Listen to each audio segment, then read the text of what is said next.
Welcome to the Slop Farm. Enjoy the video. In this video, I will explain how to make groovy drums. First, select excellent drum samples that fit your musical style. A great sound source is crucial for a professional outcome. Begin by programming a strong kick and snare pattern. This forms the backbone of your groove. Then, apply light quantization, perhaps 70 to 80%, to keep a natural, human feel in your rhythm. This initial step sets the stage for truly dynamic and engaging drums. Next, focus on the rhythmic dynamics.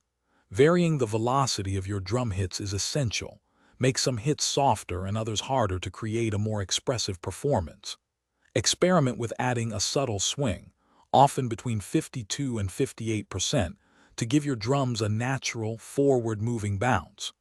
Don't forget to pepper in ghost notes, especially on the snare or hi-hats, to add intricate rhythmic detail and a sense of depth.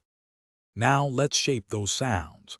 Employ equalization to sculpt the frequencies of each drum, ensuring they all have their own sonic space in the mix. For instance, cut around 250 Hz on the kick for clarity. Then, use compression to control the dynamics and add punch, making your drums hit harder and more consistently.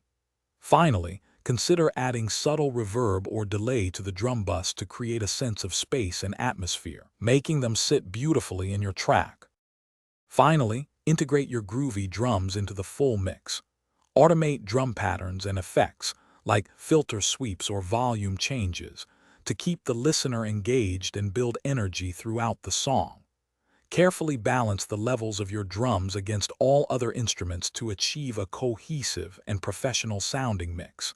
Consider using parallel compression on your drum bus. This technique adds thickness and impact, without sacrificing the natural dynamics of your carefully crafted groove.